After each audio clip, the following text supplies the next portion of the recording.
రైతులు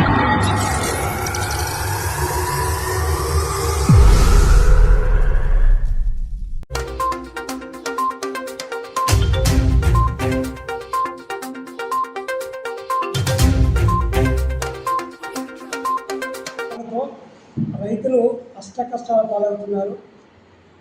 ఆరుగాలం పంట పండించి చేతికొచ్చిన పంట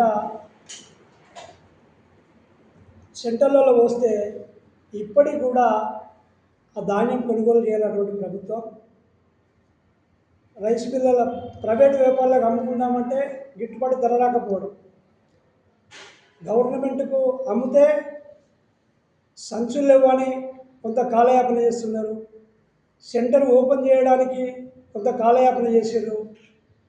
ఈరోజు లారీలు కూడా పెట్టాలన్నటువంటి పరిస్థితి.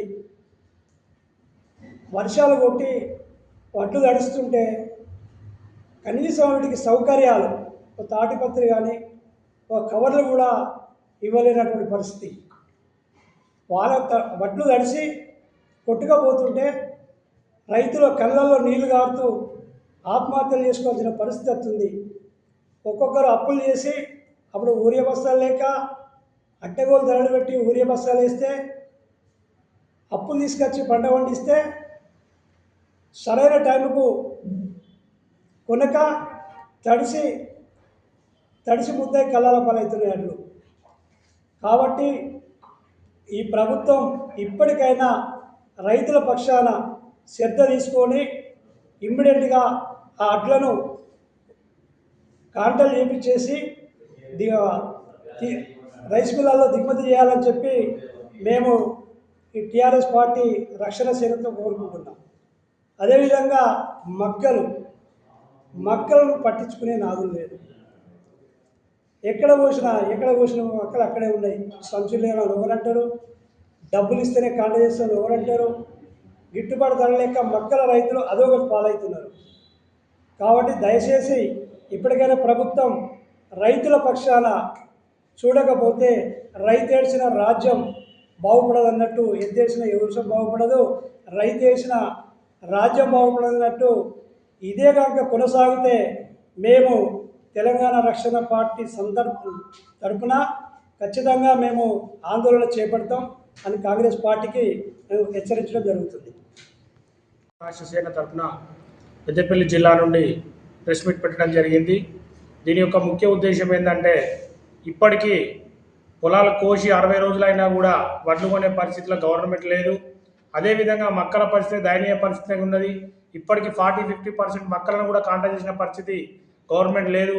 ఇంకా మక్కలు కొనే పరిస్థితి ఎలా ఉంటే డబ్బులు వచ్చిన పరిస్థితి లేదు. డబ్బులు అడిగితే రైతులకు 2 నెలలకు 3 నెలలకు వస్తాయని కాలయాపన చేయడం జరుగుతుంది. అదేవిధంగా ఇప్పుడున్న కాంగ్రెస్ ప్రభుత్వం నిన్న పెద్దపల్లి జిల్లాకు 4 మినిస్టర్లు వచ్చి గొప్పలు చెప్పుకొని పోయిన పరిస్థితి కనబడ్డది. నిన్న వాళ్ళు వెళ్ళిన తర్వాతనే ఒక రైతు తన స్వయాన ఒక షీట్ చూపించడం జరిగింది, దిగుమతి షీటు. 10 బస్తాలు కటింగ్ పెట్టినని జరపడం జరిగింది.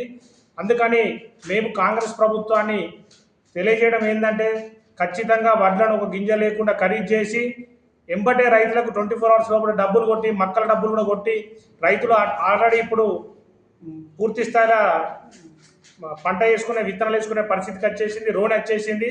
ఇప్పుడు రైతులకు డబ్బులు ఎంతో అవసరం, పెట్టుబడి దినం మళ్ళీ ఇది కూడా. కాబట్టి కాంగ్రెస్ ప్రభుత్వం దీన్ని దృష్టిలో పెట్టుకొని వడ్లు తొందరగా ఖరీదు చేసిన డబ్బులను ఎంబటే రైతుల అకౌంట్లో కొట్టేయాలి, మక్కల డబ్బులు కూడా కొట్టేయాలి. ఎంత దారుణమైన పరిస్థితి అంటే, సుతిలు కూడా దొరకని పరిస్థితి వ్యవసాయ మార్కెట్లో ఈ దుస్థితిలో ఉంది. అంటే అసలు రైతులు వ్యవసాయం చేయాలంటేనే భయపడే పరిస్థితికి వచ్చేసారు. కాబట్టి ఖచ్చితంగా దీనిపై తెలంగాణ రాష్ట్ర సేన ఎప్పటికప్పుడు కూడా ఎండగడుతుంటుంది. అదేవిధంగా నిన్న చూస్తే మీటర్లు పెట్టే పరిస్థితి కూడా తీసుకొస్తారు. కరెంటు మీటర్లు ఖచ్చితంగా పెట్టవద్దని తెలంగాణ రాష్ట్ర సేన తరఫున మేము కోరుతున్నాము. ఎందుకంటే ఇప్పటికే రైతులు వ్యవసాయం చేయాలంటేనే భయపడే పరిస్థితిలో కరెంటు కూడా ఉచితంగా ఇవ్వాలని పరిస్థితి దిగజారుతుంది. అటు బీజేపీ ప్రభుత్వం కానీ ఇటు కాంగ్రెస్ ప్రభుత్వం కానీ రెండు ఒకటే చేస్తున్నటువంటి ఈ దగా మోసంలో రైతులు పాడవకూడదని కోరుకుంటూ మీటర్లను కూడా పెట్టద్దని మా టీఆర్ఎస్ పార్టీ తరఫున చెప్తూ, రాబోయే కాలంలో ఒకవేళ మీటర్లు పెట్టే పరిస్థితి మాత్రం రైతు ధర్నాలు, రాస్తారోకాలు తప్పే అని ఈ సందర్భంగా గుర్తు చేస్తూ ఖచ్చితంగా ఇప్పటికే సమయం మించిపోయింది కాబట్టి పూర్తి స్థాయిలో మక్కలు కొని రైతులకు డబ్బులు కొట్టాలని కోరుతూ జై తెలంగాణ, జై కవితక్క.